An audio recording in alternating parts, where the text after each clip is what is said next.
Along with choosing a president and whether to legalize recreational marijuana, Massachusetts voters have another important issue to weigh in on: whether the state should allow for the expansion of charter schools. This will appear as question 2 on the ballot. Charter schools were authorized under the Education Reform Act of 1993. They're considered independent public schools and operate under a 5-year charters granted by the state. There are currently 78 of them in Massachusetts, serving about 40,000 students. That's about 4% of all kids. Another 30,000 are estimated to be on waiting lists. A yes vote on question 2 would allow for an increase in charter school enrollment, either by creating as many as 12 new charter schools a year or expanding enrollment in existing schools. The total number of new enrollees could not exceed 1% of the state's total public school enrollment. A no vote would leave the current system in place. Joining me to debate question 2 are Marty Walsh. He's a former state rep who supports expanding charter schools. Good to see you, Marty. Great to be with you. And Sean Costello. He's chair of the board of the Marshfield School Committee. He opposes question 2. Good to meet you, Sean. Thank you so much for having me. Pleasure. Thank you. Give me the short version. Why should people vote yes, Marty Walsh? Because there's about 30,000 kids who are on waiting lists desperate for great schools. The ballot question applies to only 9 cities in the whole state, and that's where parents are demanding better schools. That's why we see so many kids on wait lists. So there's a lot of misinformation about this ballot question. If the only thing you do is watch TV ads, this is going to be very confusing. But in the end, this is about parents demanding great schools for their kids in only 9 cities in the whole state. So before you tell me, Sean, why you urge people to vote no, tell me why those parents in those cities who say the existing public schools aren't serving my kid well, why shouldn't they be able to choose a charter school? Well, you know, the idea of a charter school is not one without merit, and I think it's important to note that being opposed to question 2 does not necessarily make you anti-charter. It makes you anti-12 new charters a year every year, because the fact of the matter is that we have public education would lose $450 million just this coming year alone due to charter schools. But Sean, that's such a scary number. So is that the primary reason why the school choice option, which is essentially how Marty's framing it, should not be afforded these parents in these communities? Well, look, because of the cost? Is that the issue? The number one thing that parents should recognize that public school is always the option to go with is because question 2 would eliminate the local control. The charter schools that are in existence in Massachusetts right now have no local control. There's no school committee that we have in towns like Marshfield and across Massachusetts. Okay, I want to take one issue at a time so we don't lose people at home. Sure. Let's deal with the money issue. In your estimation, would this ballot question drain money out of public schools as the traditional public schools? Well, first, charter schools are public schools, so let's be very clear about that. Schools, yeah. And so 4% of all kids go to charter schools in Massachusetts, of those who attend public schools, and 4% of all the money spent on public education goes to the charter schools. So your answer is no, it would not drain money. The funding follows the child to whatever school, whatever public school the child attends. That's where the public funding goes. So why, if I may just for a second, so why does Marty Walsh, who has been on the board of a charter school, say it would, quote, wreak havoc with his budget? Elizabeth Warren, a senator, says districts with tight budgets are going to be decimated by this. What don't they understand that you do? Well, look, I understand the politics of this, having served in elected office. I understand that some people need to follow the political norms or go with teacher union allies. That's what Walsh and Warren are doing? Well, that's certainly got to be a factor. They're elected officials. I know what that's like. But what we really should be talking about is the children who are not getting a great education today and their parents who just want a great school for their child.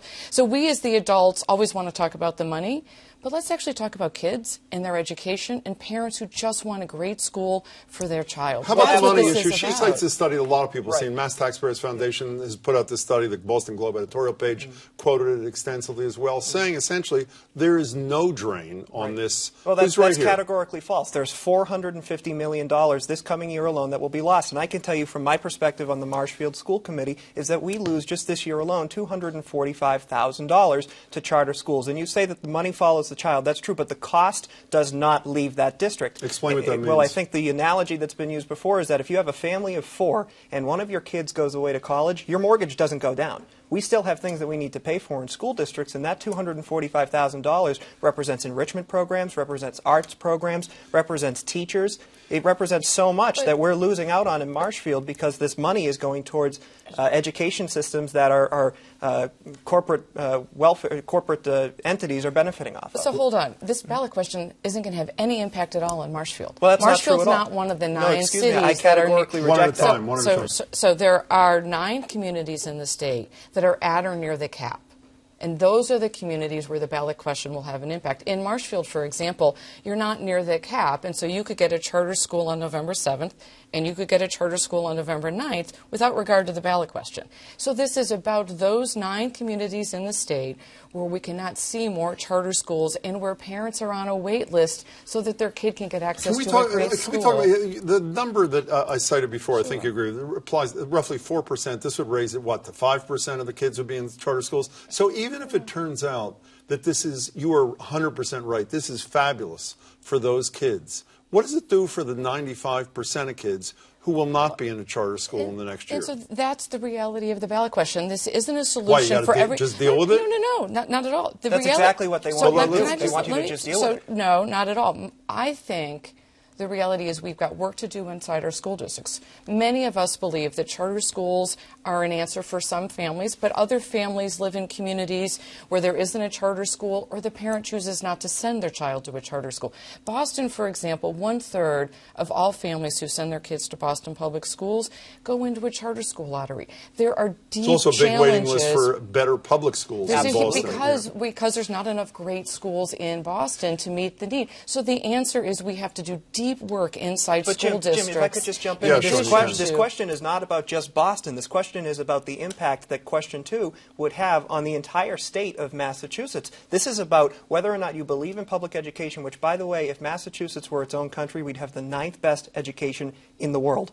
But this is about whether. But there are a lot of parents who don't want to hear statistics. A lot of parents who are on waiting lists say that may be true, right, but for my kid, a charter school is the best situation. And those parents should look at it this way: is that the schools that we have now, public schools, have local accountability. If you're sending a kid to a charter school, you're sending a kid to a school that has no local elected officials overseeing anything. You were quoted, not you are quoted. I am about to quote you, not in the passive tense. In one of the debates you did, Marty, you said the idea here is to get away from local control of schools. That's right. Obviously, he thinks local control is a good thing. Why is it a bad thing, according to you? Well, local control has resulted in 50% or just over 50% of all kids in our city schools being in underperforming schools. The idea behind charter schools is that parents can choose something else besides their district school if their district school is not meeting their need.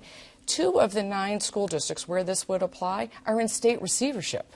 Those local school committees have done such a poor job educating their students, the state had to step in and take over their district. Well, if I understand right, one of those 9 communities is Brockton, right? And they don't want charter schools. Isn't that true? No. Brockton's not one of the 9. There's room. They wouldn't be affected. There's room for more charter schools in Boston. Why is local control a good thing? I have to say, local control is a great thing because it allows the community to have accountability. There's absolutely no accountability to the community. Taxpayer dollars go to fund this education. This is essentially expanding a program that has taxpayer funding going to big businesses in Wall Street. This is about Wall Street versus Main Street here. This is an incredibly important issue that we need to. If you were a state rep, would you be willing to say to a constituent, by the way, it's better that you don't have control over the schools in our community? Yes, it's better that people on Beacon Hill do? Well, yes, I actually live in a city where we don't elect our school committee. So it's a little different in Boston when you have an appointed school committee. But you have a mayor who is elected. The buck does stop with a local but we official. Also, the buck stops with the governor who appoints the Board of Education, which is where the approval goes. We have incredibly high-performing charter schools in this state because of a rigorous application process and rigorous accountability. So, for example, if a charter school isn't performing well in this state, the state closes it down. We don't do that with our district schools. There's actually more accountability with charter schools than there are with district schools. There's absolutely no accountability with charter schools whatsoever, and that's because there's no local school boards overseeing them. And it's nice to keep saying that there's 9 communities that are affected, but there's 351 in the Commonwealth of Massachusetts, and I can tell you from Chicopee to Saugus, from Marshfield to Norton, we don't want a bureaucrat on Beacon Hill controlling our school district and overseeing it. We want local control. That is the purest form of democracy overseeing our school districts. I want to get back to this 5% versus 95%. And I understand your position is don't leave the 95% behind. Right. But charter schools do the kind of experimentation because of either union contracts or something else that can't be done in the 95. Why should we not use these vehicles, these charter schools, sort of as an Uber-esque thing, disruptors? Let them see if different kinds of experimental things work and then replicate them in public schools Well, that you see, you we've been represent? trying since 1993 to have a collaborative effort to have charter schools explore different ways of education. And I can tell you from my own perspective, Rising Tides, which is a charter school closest to Marshfield, has a clause in their contract that's a confidentiality clause. Their teachers are not allowed to talk about these best practices. So what's going on here? Are charter schools trying to collaborate with public education and help students and find the best new ways to teach students, or are we trying to siphon students off? Yeah, what's of the answer to that public question? schools? It seems to me, as an outsider, that if you can't replicate what's happening in 4% of the schools, then there's really no value to the larger school system. Or is there? I mean, of course there is, because what's the value? there's many school districts that have adopted best practices based on what they've seen in the charters. And so, for example, longer school days. We have seen many charters really prove what an incredible difference a longer Stop school there. day Most makes. of them have longer school days in Boston. They've been talking about longer school days since your grandfather was alive. Isn't that exactly what we want, longer school days without having to go through all the rigmarole? Well, I can't speak to longer school days essentially, but I can say that in Boston, you bring up Boston as your constant example, in Boston there's proof that students who go to a charter school versus students who go to a public school don't graduate from a four-year college on time as much as they do from a public school. I want to ask you each one last question about the consequences of vote. Charlie Baker, the governor on our radio show last month, said if the people of Massachusetts vote against this, they're making a statement about charter schools and expansion, and that means we live with the status quo. Do the proponents agree with him that essentially if people say no to this question, they're saying no to charter schools, and we put a hold on them for the time being? Well, I'd like to see where the people vote no. So if the no votes come from certain communities, that indicates people in those communities don't want more charters. But this is a statewide question. No, I It's understand not a that, but city- you also break down the results. And so, for example, if in the city of Lawrence people vote yes on a charter, and they vote yes on a charter in Lowell and Springfield, what if there's a new proposal in the legislature to lift the cap in the communities where there is a individual yes community. vote? And the question to you is, let's assume that the yes side wins. Would you not acknowledge that's an embrace of charter schools and 12 should only be the beginning? Well, I can tell you, if yes wins, then we're going to be losing a whole lot of money in a whole lot more districts, because you'll have the ability for charter schools, 12 new charter schools to open per year and siphon money off of public education. And I think the overarching point here is that we believe in public education. It's a constantly changing entity that allows for local communities to come together and say, this is how we want to educate our students. Have to hold it there. Marty, thank you so much for your Great. time. Appreciate it, Sean. Good to meet you. Thank you very Really much. Appreciate it. you both being here. Now, you should have gotten this book. Oops, this is the book in the mail from the Secretary of State's office, which has all the information on all 4 ballot questions. If you didn't, you can find a link on our website, greaterboston.org, and get it from there.